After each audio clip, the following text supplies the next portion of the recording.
Kavya pregnant అని ఎలాగైనా బయట పెట్టాలని ప్లాన్ చేసిన రుద్రాణి వెంటనే స్వరాజ్ దగ్గరికెళ్లి కావ్య ప్రెగ్నెంట్ అని ఆమెకు కంగ్రాట్స్ చెప్పమని అంటుంది.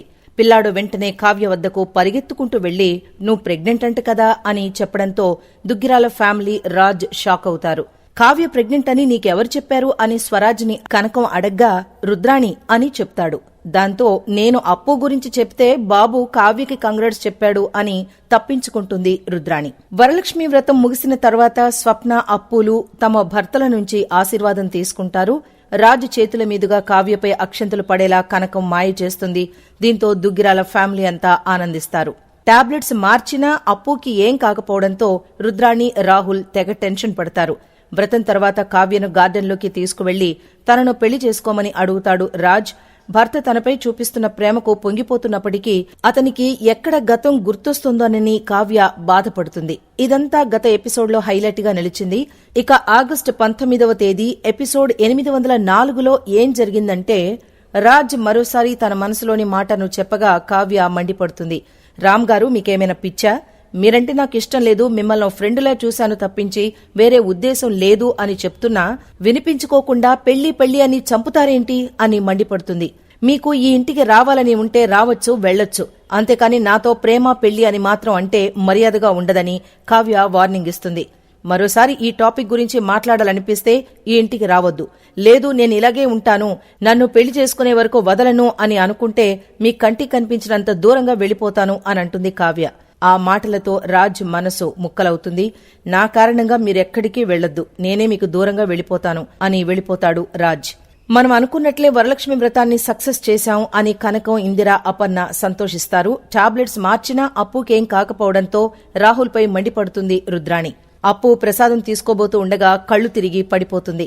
వ్రతం అంతా అయిపోయాక ఇప్పుడు టాబ్లెట్ పనిచేసిందని రుద్రాణి నిరాశపడుతుంది. అది రాజు ఉన్నప్పుడు పడిపోయి ఉంటే మనకి ఉపయోగం, ఇప్పుడు ఏ యూజ్ లేదని అంటుంది రుద్రాణి. కావ్య వచ్చి అప్పు ఎందుకు పడిపోయింది అని అడుగుతుంది. ఇంతలో వీళ్లు ఫోన్ చేయడంతో డాక్టర్ వచ్చి టెస్టులు చేస్తుంది. నేనెందుకు పడిపోయాను డాక్టర్ అని అప్పు అడుగుతుంది. ఫుడ్ ఇన్ఫెక్షన్ అయిందని డాక్టర్ చెప్తుంది. ఉదయం నుంచి ఏం తిన్నావని అడగ్గా టాబ్లెట్ వేసుకుని టిఫిన్ చేశాను అని అంటుంది అప్పు. డాక్టర్ ఆ టాబ్లెట్ చూసి నువ్వు పడిపోయింది ఫుడ్ ఇన్ఫెక్షన్ వల్ల కాదు, ఈ టాబ్లెట్ వల్ల అని చెప్తుంది.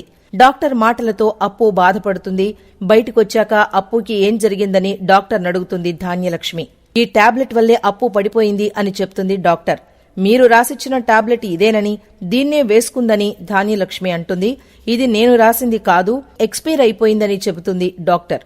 ఆ మాటలతో దుగ్గిరాల ఫ్యామిలీ అంతా షాక్ అవుతుంది. అప్పుకి 3 నెలలొచ్చాయని జాగ్రత్తగా ఉండాలని చెప్తుంది. ఏంటి కావ్య, చూసుకోవాలి కదా అని అంటుంది రుద్రాణి. టాబ్లెట్ వేసుకున్నది అప్పు అయితే కావ్య ఎందుకు నిలదీస్తున్నావు అని మండిపడుతుంది అపర్ణ.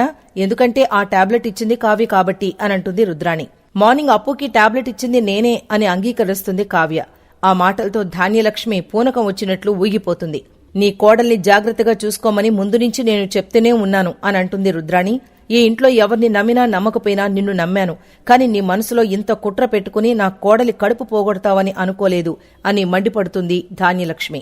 కావ్య అలా చేస్తుందని ఎలా అనుకుంటుంది? కావ్య గురించి నీకు తెలీదా అని మండిపడుతుంది అపర్ణ. తను తల్లి కాలేకపోయింది కాబట్టే తనే మొదటి వారసునివ్వాలని అనుకుందని, అది జరగకపోయేసరికి ఇలా చేసిందని ధాన్యలక్ష్మి ఆరోపిస్తుంది. తనకు దక్కని అదృష్టం తన చెల్లెలికి దక్కేసరికి చూసి తట్టుకోలేకపోయిందని నానా మాటలు అంటుంది. నోటికి ఎంత మాట వస్తే అంత మాట మాట్లాడొద్దని అపర్ణ నిజం చెప్పబోతూ ఉండగా కావ్య అడ్డుపడుతుంది. ఈ ఇంట్లో కావ్య అనేసరికి ప్రతి ఒక్కరికి నోరొచ్చేస్తుంది అని ధాన్యలక్ష్మికి ఇందిర వార్నింగ్ ఇస్తుంది. టాబ్లెట్ ఎలా మారిందో నాకు అర్థం కావడం లేదని, ఎక్కడో ఏదో పొరపాటు జరిగిందని కావ్య చెబుతుంది. పొరపాటు కాదని, కావాలని ప్లాన్ చేసి ఇలా చేశావని ఆరోపిస్తుంది ధాన్యలక్ష్మి. పైకి మంచిగా కనిపిస్తూ కడుపులో ఇంత విషం దాచుకున్నావా? నువ్వు తల్లివి కావాలని ఆ దేవుడే నీ నుదిట రాయినప్పుడు ఎలా అవుతావు అని ప్రశ్నిస్తుంది ధాన్యలక్ష్మి. రాజు నీతో బాగానే ఉన్నప్పుడు తల్లివెందుకు కాలేకపోయావని నానా మాటలు అనడంతో కావ్య బాధపడుతుంది. నా కోడలి కడుపు పోగొట్టాలని చూసిన దీన్ని వదలనని వార్నింగ్ ఇస్తుంది ధాన్యలక్ష్మి. దాంతో కళ్యాణ్ మండిపడతాడు. మెడికల్ షాపు వాడే ఆ టాబ్లెట్ ఇచ్చుండొచ్చు కదా అని అంటాడు. చెల్లెల మీద ప్రేమ ఉంటే కావ్య మెడికల్ షాపు వద్దే చెక్ చేసుకోవాలి కదా అని అంటుంది ధాన్యలక్ష్మి. ఇందాక మీ అమ్మతో నువ్వేం మాట్లాడావు? రాజుకి యాక్సిడెంట్ అవ్వకుండా ఉంటే నాక్కూడా అప్పులాంటి అదృష్టం దక్కేదని అన్నావా లేదా అని నిలదీస్తుంది. అందుకు కావ్య అంగీకరిస్తుంది. అప్పుపై ఈర్ష్యతో కావ్య ఇదంతా చేసిందని, నువ్వు గొడ్రాలివి కాబట్టి నా కోడల్ని కూడా గొడ్రాల్ని చెయ్యాలని చూశావు కదా అని మండిపడుతుంది. ధాన్యలక్ష్మి మాటలతో కావ్య ఏడుస్తూ వెళ్లిపోతుంది. కడుపులో విషం పెట్టుకున్నది అది కాదు నువ్వు, నా కూతురు ప్రెగ్నెంట్ అని నిజం చెప్తుంది కనకం. ఆ మాటలతో దుగ్గిరాల ఫ్యామిలీ షాక్ అవుతుంది. అప్పు నెల తప్పడానికి ముందే కావ్య గర్భవతి అయిందని కనకం చెప్తుంది.